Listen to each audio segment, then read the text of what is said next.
Bismillah, wassalatu wassalam ala rasulillahi amma ba'du. Welcome to another episode of Islam 101, the basics of the religion of Al-Islam, where we don't want to get too deep or too complicated as it relates to the issues that we're dealing with. We want to deal with the surface issues so that a person who's interested in the religion of Islam can get a complete and concise understanding of that particular issue on a basic level. Or for the one who is a Muslim and he's probably new to Islam, he's a revert to Islam, he can also come to get an understanding and a new appreciation of the importance of learning the fundamentals and the basics correctly. Today, inshallah, we're going to deal with a basic issue of the religion, and that is, how does the Muslim go about creating and building for himself an Islamic household? We have with our students here today, as we've had students in the past, usually they're young and they're not married. So people are looking to build their lives, looking to build their future, inshallah. And part of everyone's future is being married to a wife, the ideal Muslim wife, inshallah, the ideal Muslim husband. And we mentioned on a number of occasions in our program how the religion of Islam has informed us whoever has gotten married, whoever gets married, he has completed half of his religion. So let him marry or let him fear Allah in the other half. So we do not believe in this concept, again, of a person secluding himself in the top of a mountain or inside of a cave or living out in the desert under the claim or with the claim, I'm worshiping Allah, I want to be a monk. No. Allah mentioned this as a practice of the people of Ahlul Kitab, people from the Yahud and the Nasara, in one of the ayahs when he called it, and he said, it is a ruhbaniyah, it is a monasticism and an asceticism that they have created it. They introduced it for themselves. Allah did not send down any authority for that. So the religion of Islam did not order us to avoid women. It did not order us to be a group of people who men only live with men, women only with women. You cannot be a monk or a nun in the religion of Islam. You cannot castrate yourself. There were certain companions who were so serious about their worship to Allah that they asked for permission. Ya Rasulullah, would you give us permission to castrate ourselves so that we won't have the desire that comes as it relates to women, the natural desire, we want to do away with it? The Prophet ﷺ said, no, I do not allow this. I do not allow anyone to do something to take these kinds of drastic measures. So how do we go about building an Islamic household? You brothers who are young, you're not married, people from the viewing audience. The first thing that we want to mention is that the person has to look for a righteous, a religious mate. The man has to look for a religious lady. The sister, the lady has to look for a religious man. Allah mentioned in the Quran, الطيبون للطيبات والطيبات للطيبين. The good men are for the good women, and the good and pure wholesome women are for the good and pure wholesome men. So that's the very first thing that we have to look after. Do not preoccupy yourself with marrying the woman who is a very beautiful woman physically. She's physically attractive, but she doesn't have the religion. She's not religious. What is her beauty going to do for you after the initial happiness of being married to her wears off? When the winds of adversity start to blow against you and your relationship, you need a woman who's going to be in it to win it. The Prophet ﷺ told us that women are married. Men marry women for 4 reasons. They marry them because of their lineage. They marry them because the woman may have a lot of money. They marry them because the woman may be extremely attractive. They marry them because the woman is religious. He said, فَظْفِرْ بِذَاتِ الدِّينِ تَرَبَتْ يَدَاكَ. Marry the woman who's religious and you'll be successful. Because no matter what your lot is in life, you have a PhD or you're ummi, you're illiterate, you can't read and write. But if you have a religious woman under you or in your household, you're going to be successful. So that's the first step that has to be taken. The second step that I would advise in terms of building an Islamic household is, once the man and the woman, they come together in the union of matrimony, in the nikah, they come together, both of them have to know their job and their role and their responsibility. So the second thing is, everyone must know their role and their responsibility. The man is the man and the woman is the woman. The man is the one who wears the pants, as we say. The woman shouldn't wear the pants or the thobe, nor should the man wear the khimar or the jilbab. Everyone should know their role and their responsibility. A man, he has a unique role and a job to fulfill, a responsibility. A job that the woman cannot fulfill. And if she desires and she goes after trying to do his job, there are going to be problems. So Allah has mentioned to us in the Quran in a number of verses concerning this. وَلَيْسَ الذَّكْرُ كَالْأُنْثَى. The man is not like the woman. And vice versa. The mafhum al-mukhalif. We understand the opposite of that the woman is not like the man. So both sexes should be happy and satisfied with who they are and how they are. وَلَا تَتَمَنَّوْا مَا فَضَّلَ اللَّهُ بِهِ بَعْضُكُمْ عَلَى بَعْضٍ. Men and women, neither one of you should covet after or try to go after and desire what Allah has given the other group over the other group.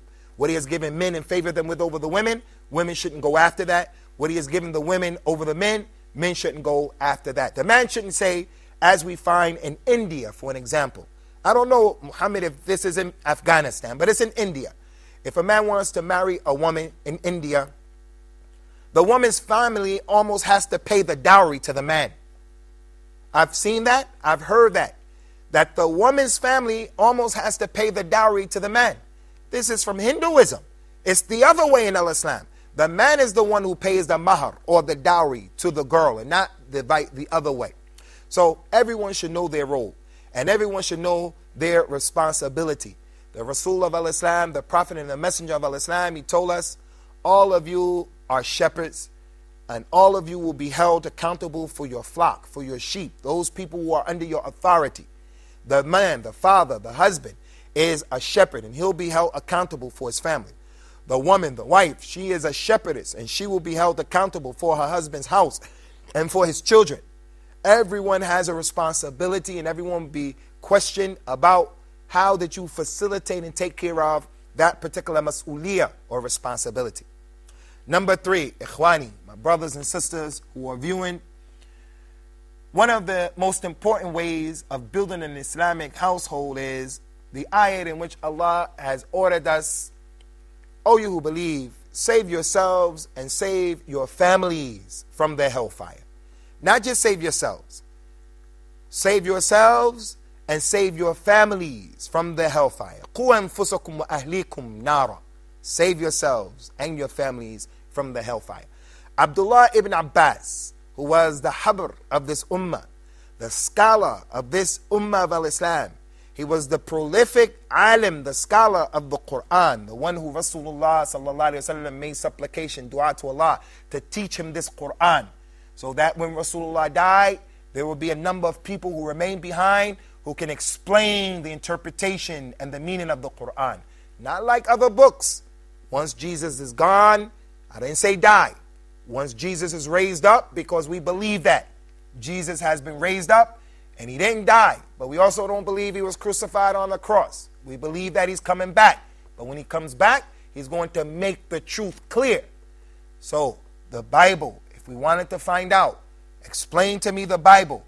People today don't really know what's going on in the Bible. And that's why if you bring the greatest preacher, the greatest scholar or professor from Harvard, from any of the great institutions in Islam, in the world today, bring any of them, the scholars of the Bible, you will find that a person who has a simple working knowledge of the Bible will be able to show them, look, this book is not from Allah, because if it was from Allah, the way it is right now, it wouldn't have all of these discrepancies. So Abdullah bin Abbas, he remained behind and he taught the people the Quran. Anyway, concerning this ayat, Abdullah bin Abbas said, save yourselves and your families from the hellfire. It means teach yourself and your family the religion of al-Islam. Teach them how to pray. Teach them even before that the meaning of La ilaha illallah, that there is no ma'bud bil haq illallah, that no God deserves to be worshipped except Allah. No human being, no prophet, Muhammad doesn't deserve to be worshipped, Gabriel doesn't deserve to be worshipped, money, women, power, nothing deserves to be worshipped except Allah and Allah alone. Teach them about the aqsam of a tawheed, the different divisions of a tawheed, in a simple way that they can understand it. And also teach them about Muhammad Rasulullah, that just as only Allah deserves to be worshipped, Only Muhammad deserves to be followed unconditionally. The Tawheed of al-Ittiba'. Following Muhammad and Muhammad alone. Sallallahu alayhi wa sallam. So that's the interpretation of Abdullah ibn Abbas and the interpretation as well of Ali ibn Abi Talib, that you should teach your children al-Islam. Teach them about the salat. Rasulullah told us sallallahu alayhi wa ala alihi wa sallam, order your children to make the prayer when they reach the age of 7. If they're 6, you can still tell them to pray, but you don't have to put pressure on them. Once they reach the age of 7, put pressure on them. Come on, you have to pray. Make wudu, make salat. Obviously, you have to teach them the prerequisites of salat. You have to teach them how to make wudu and so forth and so on. Order your children to make the prayer when they're 7 years old. And make sure that you hit them at the age of 10. Don't hit them a beating which is oppressive. No. You hit them in the way so that they'll know the importance of the prayer. So this hadith helps us to understand a number of issues. And then he went on to say, and separate them in the bed when they're 10 years old. So if the boy is sleeping with another boy and he becomes 10 and the other son or the brother is 8, 7, 6, they used to sleep together. When he turns the age of 10, separate them in the bed. The boy and the girl in the bed together. One of them reaches the age of 10, separate them in the bed. So this helps us to understand that we teach our children etiquette. We teach our children the religion. We teach our children, like the Quran took the time out. Allah revealed those verses in the Quran about al-istidhan, seeking permission. And the hadith or the ayah is talking to the young people. Let those children who haven't reached the age of maturity in your homes, let them seek permission to come into your private chambers, mothers and fathers, 3 times. Before the Fajr prayer, at the midday prayer, and at the end of the day. At the midday prayer when you take your clothes off, and at the end of the day after Al-Isha when you're going to go to sleep. So this is part of how we form an Islamic household for ourselves. In addition to that, one of the most important ways to form an Islamic household, and then we're going to open up the door inshallah and give the students an opportunity to participate in this topic. One of the most important ways of forming an Islamic household is for the parents to take the time out to supplicate to Allah for the guidance of the children and for the tawfiq or the success of the family unit itself. The Prophet told us that there are 3 supplications that Allah will answer. 3 people who make dua, and his dua is always accepted, one of these 3. The first one is the person who is traveling, and the second one is the person who is fasting, and the third one is the individual who makes the dua for his children, the mother or the father who makes dua for his children. He told us when an individual dies, when a human being dies, his deeds cease to exist. They stop to exist. And one of the things that he benefits from is what his child does, and we'll deal with that when we come back, insha'Allah subhanahu wa ta'ala, in the second half of this particular segment, this most important segment of how do we go about building for ourselves an Islamic household, a household that is built upon the rules and regulations of the religion of Al-Islam. Hope to see you inshallah when we return. Islam 101. Dear viewers, Huda programs can be watched in the English section of the in-flight entertainment directory on board all Saudi airline flights, domestic and international. Sit back, relax and enjoy watching Huda's entertaining and enlightening shows on your trip. Huda wishes you a safe and successful journey. Huda, a light in every home. Islam 101. Welcome back to the second episode of the second segment of today's episode. How do you go about building an Islamic household? How and what should be done by the mother and the father as it relates to ensuring and securing that there is the aroma of Al-Islam inside of your home. When someone comes to visit your home, whether they're Muslims or non-Muslims, and the doors open, they smell the aroma of Al-Islam in your home, the aroma of the Sunnah. We're not talking about a real aroma that comes as a result of cooking a particular meal. We're talking about the way the people carry on, and so inside of the house, there's an aroma that emanates from that action. How do we go about doing such a noble and valiant effort? We were mentioning concerning the issue of building an Islamic household, how it is important for the parents to utilize the weapon of the believer. And the weapon of the believer is his ability to make dua, to supplicate to Allah, to ask Allah, the strong, the wise, the all-knowing, the powerful, and the mighty, for the things that we may need. The human being, once he dies, his deeds cease to benefit him, except in 3 circumstances. Number 1, if he has left behind an ongoing charity. He built a masjid. Everyone who prays in that masjid after his death, they will pray there and he'll get the reward because it is an ongoing and perpetual charity. Number 2, he'll be able to benefit if he left some knowledge behind. He wrote a book. He brought 100,000 Qur'ans and he passed them out to people. He put them in the masjid. When people come and they read his book, and Imam al-Bukhari and Imam Muslim and Imam Malik, these scholars of Islam wrote books of hadith and other than that, and they're not here anymore. Thousands of years they've been off of the face of the earth, and yet they're still getting benefit. And lastly, and this is the point, when the person dies and he has children, his righteous son, his righteous daughter, they make dua for him. So this dua is important, that the parents make dua for their children to be established on this religion, that they will be conducive individuals in terms of helping them to establish this Islamic household and helping them to get the reward of Allah after their death. Those are some of the examples that we can give, and we have some more inshallah, but first we want to give our students an opportunity to participate inshallah. We'll start with Peter. Here, Pete. Yeah, my question is why in masjid the woman pray back and the man pray behind. So I want to know in Christians or in church we are praying together, woman and man we are sit together. So I want to know about that. Concerning why is it that in the religion of Islam, in the masjid or even in the home, because we're talking about the Islamic household, why is it that the men pray in the front and the women pray in the back? Isn't that an example of making women second-class citizens? And why is that? Because in Christianity, in the church, and I used to go to church, they are mixed. Everyone is mixed together. Why is that in Islam? Well, as it relates to the religion of Islam, that's the legislation of the Quran, and that's the legislation of the authentic Sunnah of Rasulullah sallallahu alaihi wasallam, that men pray in the front and women pray in the back. One of the reasons behind that is because in our prayer, as is mentioned in the Bible, we fall down prostrate and we make what is known as sajda in our prayer, in the salat in Islam.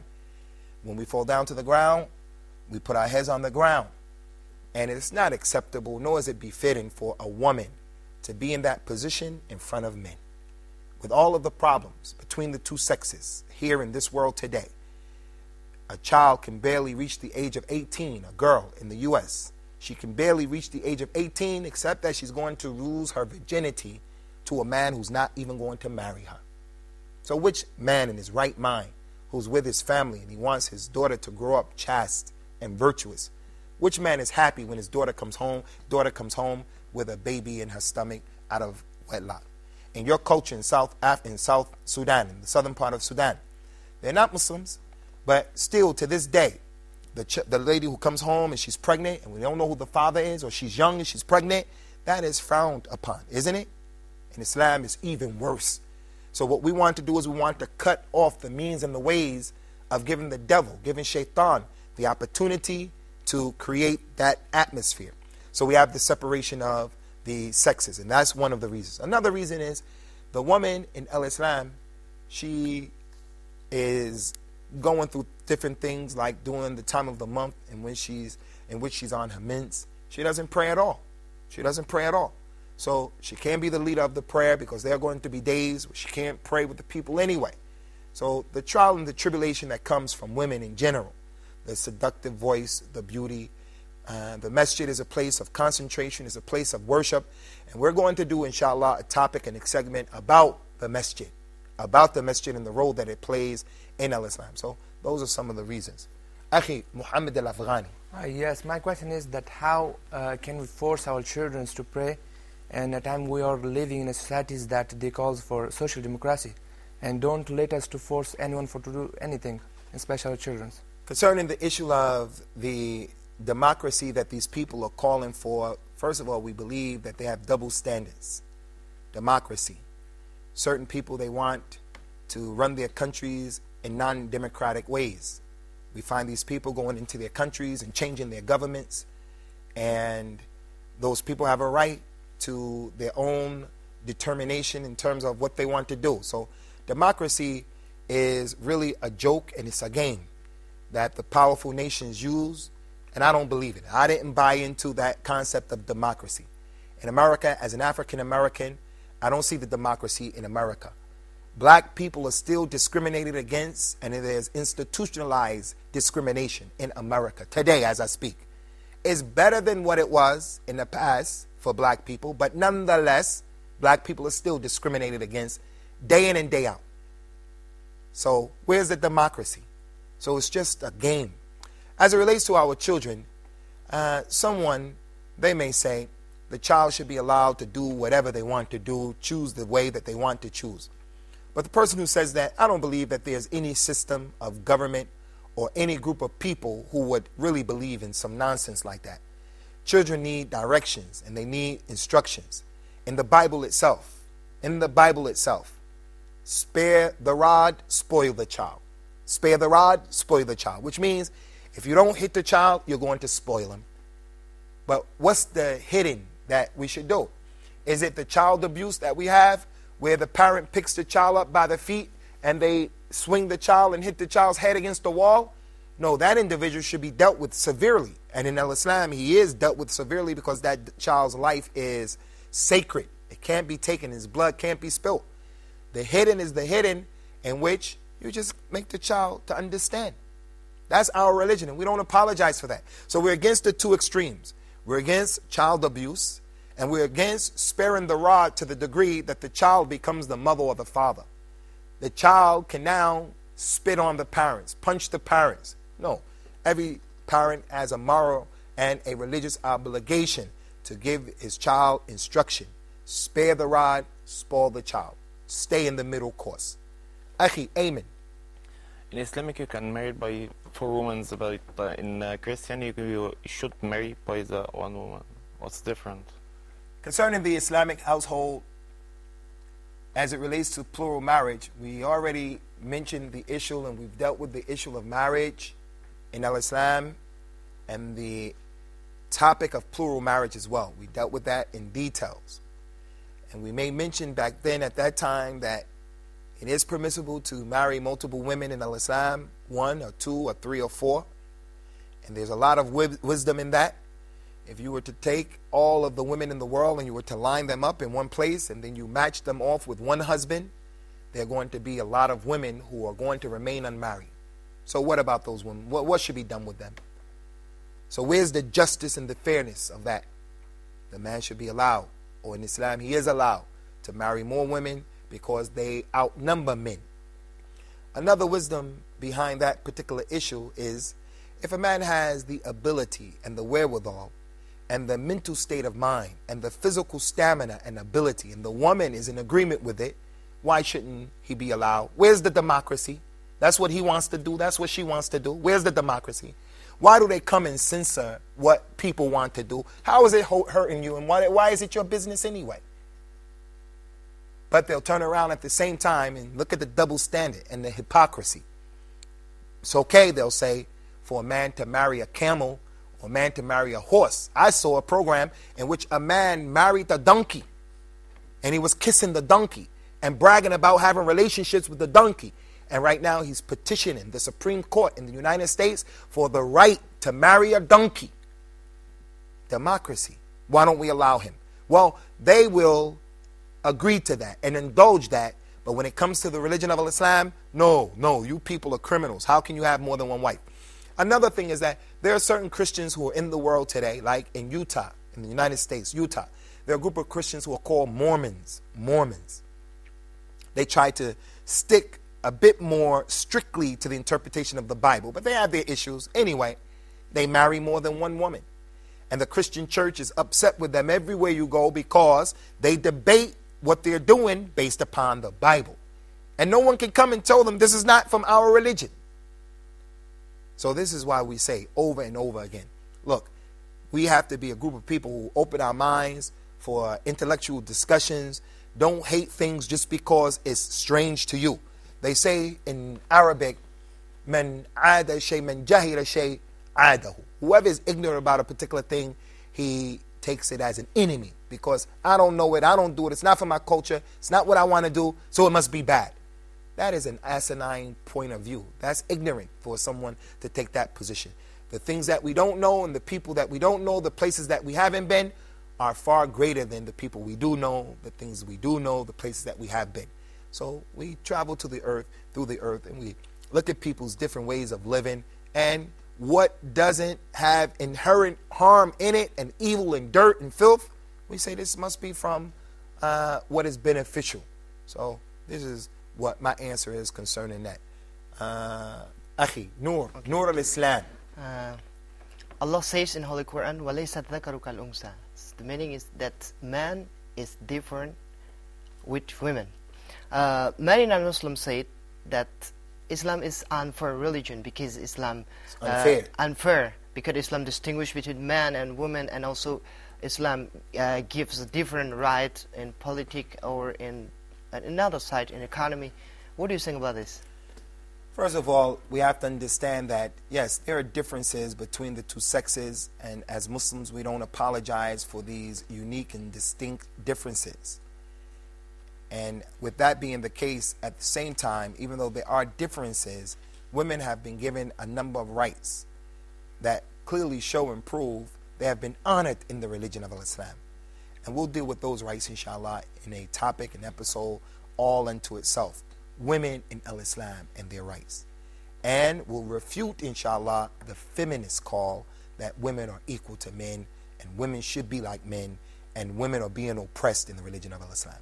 We're going to bring this episode to a close. Looking forward to seeing you, inshallah, in an upcoming episode of Islam 101. And I want to thank all of my brothers here and our guests, Peter. Tune in for the next episode. Wassalam ala man ittaba al-huda.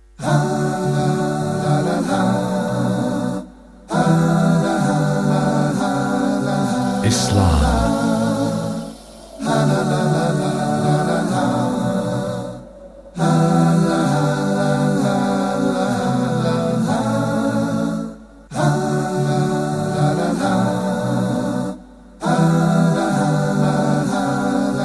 Islam.